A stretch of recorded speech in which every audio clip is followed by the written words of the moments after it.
हाय students, मैं C RC Sharma, chairman VSI Jaipur, और आज आप लोगों से डिस्कस करने वाला हूं सीए फाउंडेशन सितंबर 25 के लिए जो पेपर नंबर 2 है बिजनेस लॉ, इसका ABC analysis and short circuit strategy.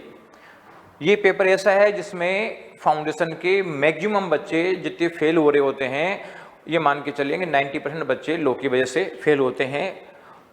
और एक मैथमेटिक्स है क्वांटिटेटिव एप्टीट्यूड, उसमें भी काफ़ी फेल होता है। तो दो पेपरों की थोड़ा सा बहुत सावधानी बरतनी पड़ेगी अपने को। तो ये जो लॉ का पेपर है ये नया पेपर है और पढ़ने में दिक्कत आती है इसका, क्योंकि इसको लिखना है आपको, और लिखने के लिए जो राइटिंग स्किल चाहिए उसी हिसाब से नॉलेज चाहिए, तो वो बच्चों में डेवलप नहीं हो पाती है, क्योंकि पहली बार पढ़ता तो सिलेबस बच्चों को लेंदी लगता है।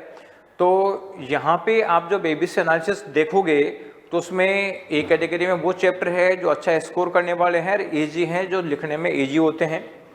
सी कैटेगरी में मोस्ट ऑफ चैप्टर्स को रखा हुआ है और बी कैटेगरी में मॉडरेट चैप्टर को रखा हुआ है। तो अगर आप एबीसी एनालिसिस के हिसाब से स्टडी करेंगे तो ज़्यादा अच्छा स्कोर करने की पोजीशन में आ जाओगे।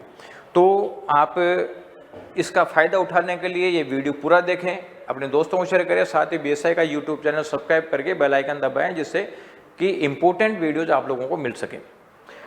अब इसकी एक्यूरेसी पे कैसे बिलीव करोगे, तो इसके लिए बताऊं मैं कि हर एग्जाम से पहले हम एबीसी एनालिसिस डालते हैं। तो मैं 25 एग्जाम के लिए 3, 4, 25 को डाला था और उसमें हमने बताया था कि ए कैटेगरी में 64 मार्क्स के क्वेश्चन आएंगे। और जब एग्जाम का पेपर आया जो आप मैच करना चाहो तो मैं 25 का ऐसे की वेबसाइट से पेपर डाउनलोड करके मैच कर सकते हो। एक्चुअल में 61 मार्क्स के आए। बी में हमने बताया 31 के आएंगे और 39 के आए। ए और बी में 95 के बताए थे 100 नंबर के आ गए। सी में 31 के बताए थे 26 के आएंगे। तो आप देख सकते हो कि ए और बी कैटेगरी पूरा करके और 100 मार्क्स की क्वेश्चन करने की पोजीशन में आ जाते हो। अब कौन से चैप्टर ए कैटेगरी में, कौन से बी में, कौन सी सी की बात करूं, तो देखो ये चैप्टर नंबर ए कैटेगरी में चैप्टर नंबर 2 है। इसमें 3 यूनिट है, कंसिडरेशन, अदर एसेंशियल एलिमेंट और performance of contract. Chapter number 3 है, इसके यूनिट नंबर 2 और 3 ए कैटेगरी में है।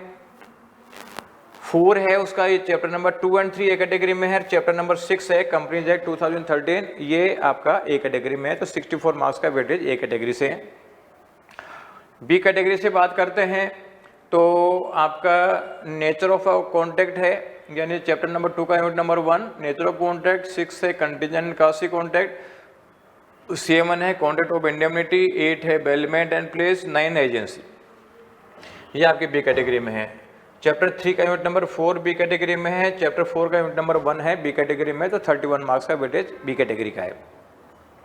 सी कैटेगरी की बात करें तो चैप्टर 1 का पूरा है। चैप्टर 2 का यूनिट नंबर 5 है। चैप्टर नंबर 3 का यूनिट नंबर 1 है। चैप्टर 5 और 7 है, ये आपके सी कैटेगरी में है। तो इसका आप बेनिफिट ले सकते हैं। Thank you.